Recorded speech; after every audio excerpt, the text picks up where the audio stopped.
Selina Graves was 38 years old on the day her husband's family called her a loser at her own wedding, and she was seated at the head table with her hands folded in her lap and her face arranged in an expression of perfect composure while they did it. She drove a 10-year-old Civic she had never seen the need to replace. She wore modest jewelry and sensible shoes and spoke quietly enough in a room that people sometimes leaned in to hear her. Devon's family had decided, somewhere in the months of engagement, that Selina was a woman their son had chosen out of sentiment rather than sense, that she was decent and steady and entirely without consequence, which in their estimation was a polite way of saying beneath them. His mother, Vivienne Cross, stood at the reception microphone during the open toasts with a champagne glass and a smile that did not reach her eyes, and delivered 4 minutes of remarks that began as a wedding toast and became, by their midpoint, a detailed inventory of Selina's smallness. Her ordinary job, Vivienne said. Her modest background. Her lack of the kind of ambition that made a family proud. She ended by saying, with the particular cruelty of women who understand how to land a blow without fingerprints, that Devon had always had a generous heart, and that they trusted marriage would teach him its limits. Devon sat at the head table and said nothing. He held his champagne glass and looked at the centerpiece and said nothing. That silence cost him $2 million and everything that came with it. What Vivienne Cross did not know, what Devon himself had only partially understood and deeply miscalculated, was what Selina had been building for 9 years before she ever sat at a table with that family. And what no one in that ballroom knew, except one woman seated near the back with a folder in her bag and 15 years of friendship in her chest, was that the moment Vivienne sat down, the evening was already over. Before we jump into the story, comment where in the world you are watching from, and subscribe because tomorrow's story is one you need to hear. The September light came in low through the windows of Selina's townhouse on the Friday before the wedding, and she was in the small study off the hallway pressing the last of her documents into a leather portfolio she had owned since the year she made director.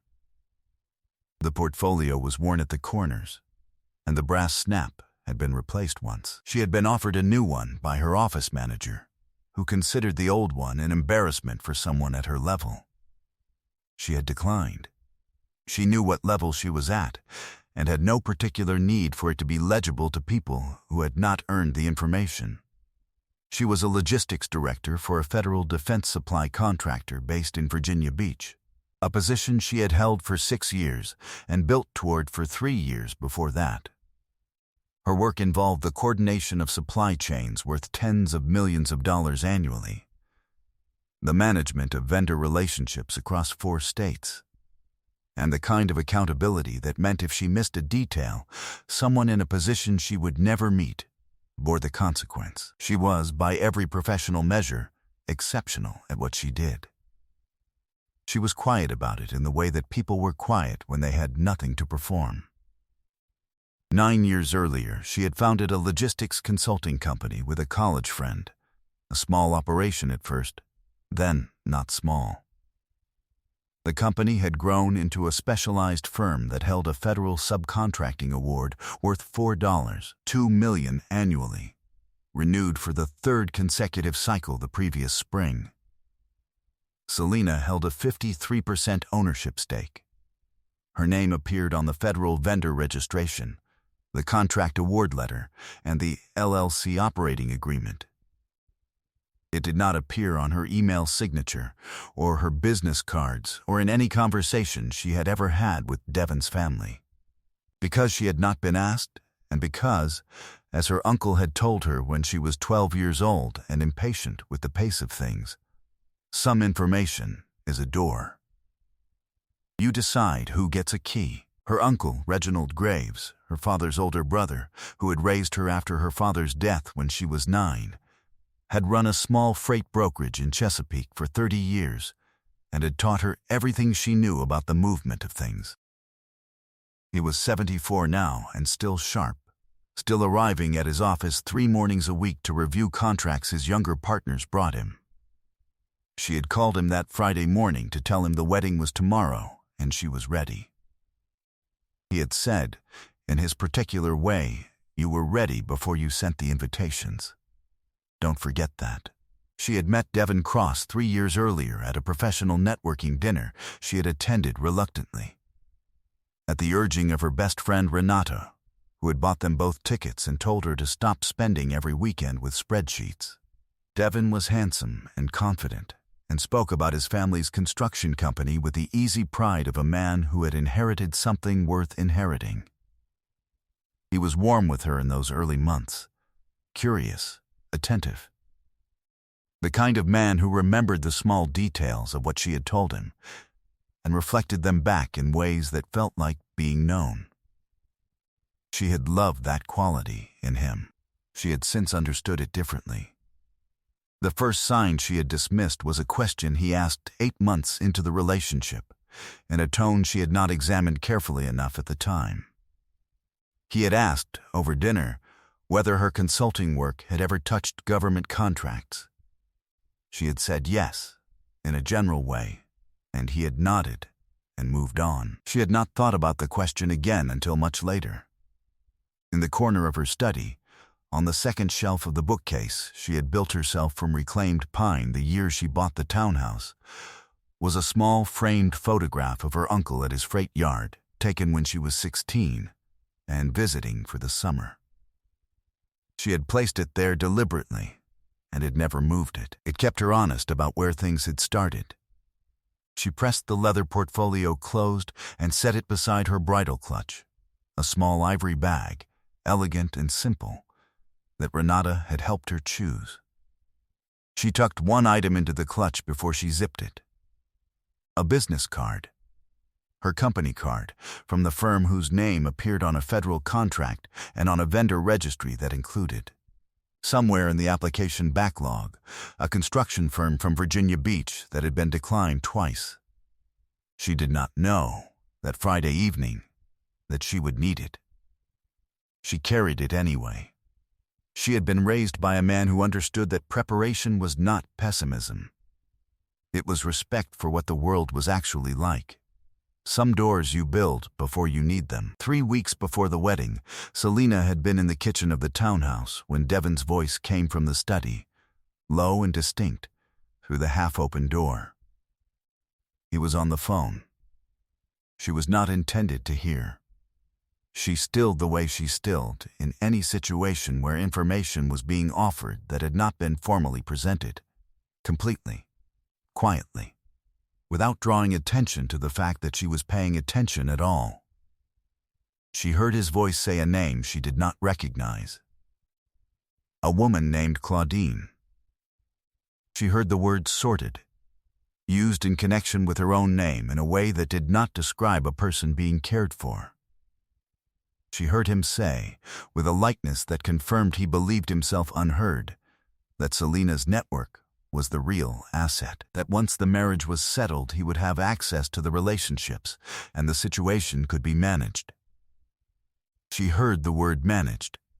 She stood in the kitchen with a knife in her hand and a tomato on the cutting board, and she processed what she had heard with the same methodical attention she brought to a contract discrepancy.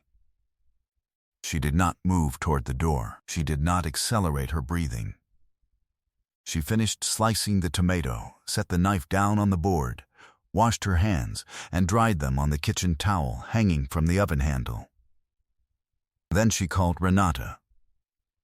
She did not tell Devon she had heard anything. She did not adjust her behavior in any visible way. She continued to attend the final fitting for her dress, to confirm the catering arrangements, to send thank you notes for the shower gifts that had arrived the prior week.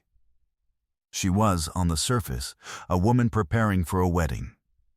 She had always been good at doing 2 things at once.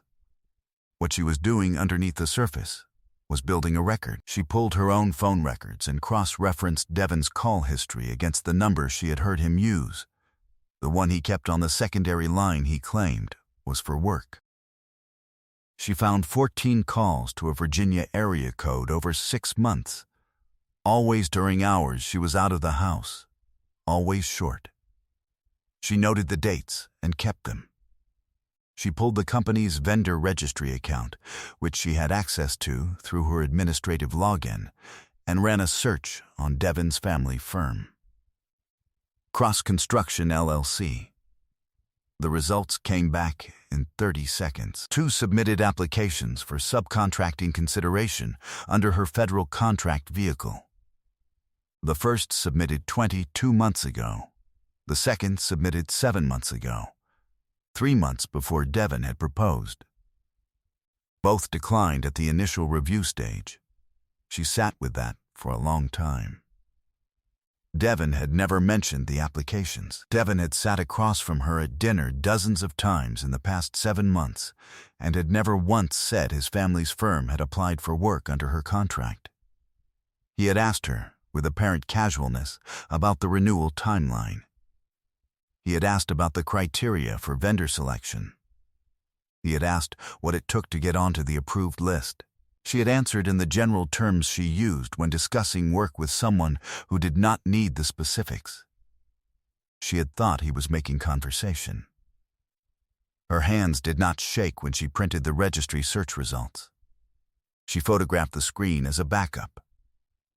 She placed both copies in a folder she tucked into the back of the filing cabinet in her study, behind the tax records for the prior year, in a section Devon had no reason to open and never had. She called Renata the following morning and gave her the full picture, precisely in sequence, without annotation. Renata was quiet for a moment.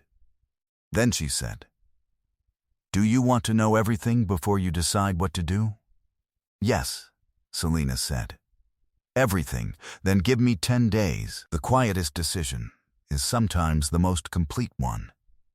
What followed was 10 days of careful, methodical work that Selina did not discuss with anyone except Renata, and that Renata executed with the precision of someone who understood that the difference between information and evidence was documentation. Renata filed a civil discovery request in her professional capacity and obtained the communications Devon had exchanged over 14 months with a business development contact at his family's construction firm. A man named Porter, who had copied Devon on correspondence about vendor opportunities in the federal logistics space. Those messages documented a calculated and sustained interest in Selina's specific contract vehicle, including a message from 9 months ago in which Devon had written, with a casualness that was its own kind of revelation, that he was working the personal angle and expected it to resolve within the year. He had used the phrase personal angle to describe his engagement to Selina. Renata also located Claudine Marsh through the professional network associated with Cross Construction. She was a marketing director for a development firm Devon had worked with 2 years prior. Her contact with Devon, based on the records Renata assembled, was long-standing and had not ended when Devon began his relationship with Selina. The nature of the contact was not documented in ways that were explicit, but the frequency and the timing and the content of what was recoverable told a sufficient story. Selina read the full package on a Thursday morning at her kitchen table. She read it the way she read every document, from the top, every word, without skipping. She set it down when she was finished, and she looked out the window at the small back garden she had planted in the spring, and she sat with what she knew for a long time. Then, she called her uncle. Reginald Graves listened to the full account without interrupting. He had always listened that way, completely, without restlessness, the way a man listened when he understood that the person speaking had already done the work and simply needed a witness for the conclusion. When she finished, he was quiet for a moment. He said, "What are you going to do?" She said, "I'm going to let the day happen." He said, "And after the day?" She said, "Everything that needs to happen will happen." He was quiet again. Then, he said, In the voice he used when he was giving her something she would need to carry, your father used to say that a person who showed you who they were in secret had already told you everything. The only question left is what you do with the knowing. He paused. You already know what to do. You've known since the kitchen. She thanked him. He told her to call him after. She spent the last week before the wedding in a state of deliberate normalcy that required, she would later reflect, more discipline than almost anything else she had ever done professionally. She confirmed the final seating chart with the venue coordinator. She attended the rehearsal dinner and sat beside Devon and made conversation with his family with the same composed courtesy she had always offered them. She smiled at Vivienne Cross across the table and received Vivienne's smile in return, and understood, with complete clarity, that both of them were performing something for an audience of their own construction. She packed her bridal clutch the morning of the wedding with the things she needed: a lipstick, a small mirror, the emergency kit Renata had assembled for her years earlier as a joke that had since become habit, and one business card. The firm card. The one with the contract number embedded in the fine print of the company address. She had not told Devon she was bringing it. She had not told Devon many things. That was, she had come to understand, entirely mutual. What cannot be taken from a woman was what she built before anyone thought to look. Renata arrived at the venue 2 hours before the ceremony with the document folder in her tote bag and a peacock blue dress, and the expression of a woman who had come to a wedding prepared for it to become something more than a wedding. She sat near the back of the reception hall at a table with 3 of Selina's colleagues and a cousin from Roanoke, who laughed easily and asked good questions. And she ate her meal and joined the conversation and watched the room the way she always watched rooms, fully, without appearing to. She watched Vivienne Cross rise from the family table with her champagne glass and take the microphone from the stand near the DJ's setup. She watched the room lean into a warmth that did not materialize. She watched 4 minutes pass in which a woman used the occasion of her son's marriage to conduct a public assessment of his bride's inadequacy, the ordinary job, the modest origins, the generous heart of a man who had loved beyond his advantage. She watched the room absorb this with the discomfort of people who know they are witnessing something they cannot politely address. She watched Devon Cross hold his champagne glass and look at the centerpiece. She watched Selina sit at the head table with her hands folded and her face arranged in a composure so absolute it had stopped being performance and become something quieter and more permanent. Then Vivienne Cross sat down. Renata stood up. She did not make an entrance. She simply rose from her chair and walked to the front of the room with the ease of a woman who had cross-examined witnesses in federal court and found nothing in a wedding reception particularly intimidating by comparison. She took the microphone from the stand with a natural confidence, and she smiled at the room. Not the performance smile, but the real one, the one Selina had seen for 15 years and trusted completely. She said she wanted to add to the toasts, if no one minded, because she had known the bride since they were 18 years old and felt the evening would not be complete without a little additional context. The room was warm and uncertain and listening. Renata said that Selina Graves, Cross as of this afternoon, was a logistics director at a federal defense contractor, which most people in the room knew. She said that Selina was also the founder and majority shareholder of a logistics consulting firm she had built from the ground up over 9 years. She named the company. She said the contract value, $4.2 million annually. She said it had been renewed for the 3rd consecutive cycle the previous spring, which was not an achievement that happened by accident or by sentiment or by the charitable attentions of anyone else. She paused to let the number settle. Then she said that she understood Devon's family firm, Cross Construction LLC, had submitted applications to participate as a subcontractor under that same federal contract. She said the first application had been submitted 22 months ago. The second had been submitted 7 months ago. Both had not been selected. She said all of this in the tone of a woman presenting accurate information to a room that deserved to have it. She reached into her tote bag and placed a single document on the nearest table, a copy of the vendor registry search, printed cleanly, the 2 application dates visible, and left it there. She said, "I mention this only because I believe accuracy matters, especially at the beginning of things." She looked at the room. And because the woman sitting at that table built something remarkable, in quiet, over a long time, and I thought her guests should know it. She set the microphone back on the stand. She said, "Congratulations to the bride." She walked back to her table and sat down and picked up her wine glass with the ease of a woman who had done exactly what she intended to do and had no further business at the front of the room. The ballroom was very quiet.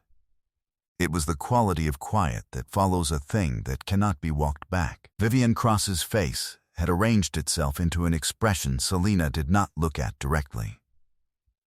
She did not need to. She kept her eyes on the white ranunculus centerpiece she had chosen herself, which was beautiful in a simple and considered way, and she thought about her uncle's voice on the phone that morning, and about her father's voice transmitted through her uncle across 30-some years of absence, and she thought that the room could be whatever it needed to be. Devin leaned toward her. His voice was low and had lost its practiced quality. He said her name. She reached into her bridle clutch and placed one item on the table between them, her business card, the one with the contract number in the fine print.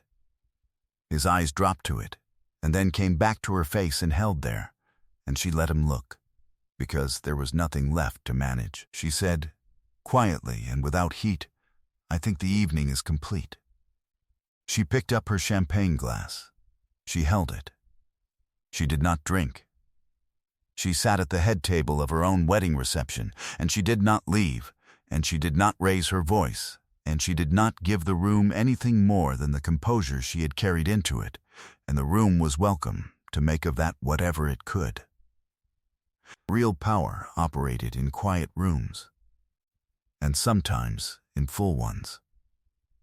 11 months later, Selena was at her desk in the study of the townhouse, her townhouse, which had never been in dispute, reviewing a contract extension for the 4th consecutive cycle of the federal award. The morning light came in at an angle through the east window and lay across the worn leather of the portfolio on the corner of the desk.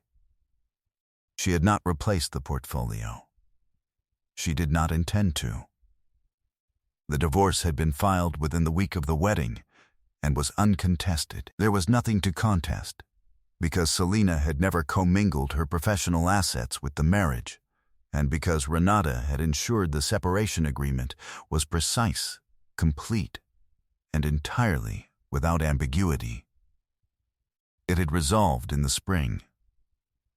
Selena had signed the final documents on a Tuesday afternoon, driven home, made dinner, and slept without difficulty. A man named Ellis had been introduced to her by her uncle at a freight industry dinner 8 months prior. A logistics attorney who worked with federal contractors and who had asked Selena, over the course of the dinner, 3 questions about her contract structure that demonstrated he had actually read the relevant regulatory framework.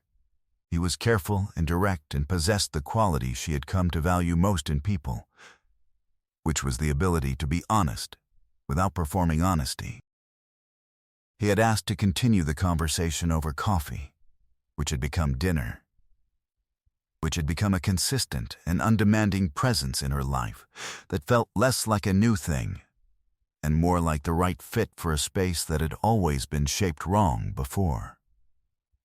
Devin Cross had left his family's firm the following spring. His name had been removed from the operating documents in a restructuring that the family's attorney had recommended following the public disclosure of the vendor application history. He was, from what Renata had heard, doing independent contracting work in a capacity that bore no connection to federal procurement. Claudine Marsh was not mentioned anywhere in what Renata heard, which told its own story.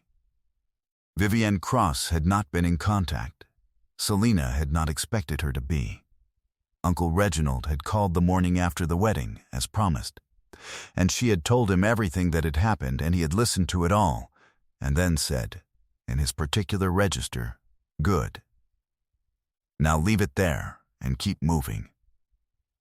She had taken that as the right instruction, and had followed it. On the second shelf of the bookcase she had built herself, the one from reclaimed pine, the one that had always held her uncle's photograph, she had placed one new item the week the divorce was finalized. Not the business card she had placed on the table at the reception. That card was in her desk drawer, where she kept things she might need and hoped served their purpose without needing to be used again. What she placed on the shelf was a small framed print in her uncle's handwriting, copied from a note he had sent her the week she won the first contract. "You built this right." She looked at it every morning. Then she turned back to the work. Outside, the late autumn light moved across the small back garden she had replanted in the spring. A Japanese maple at the far corner, rosemary along the south-facing wall, a bed of winter herbs near the fence she had painted herself the first weekend she owned the house. The garden was quiet and tended and entirely hers. She had built it right. Every word of it. Freedom was the real currency. She had been building hers for a long time. I hope you enjoyed that one. Be sure to like the video and subscribe so you don't miss the next story. I've picked out 2 more for you that I think you'll really like.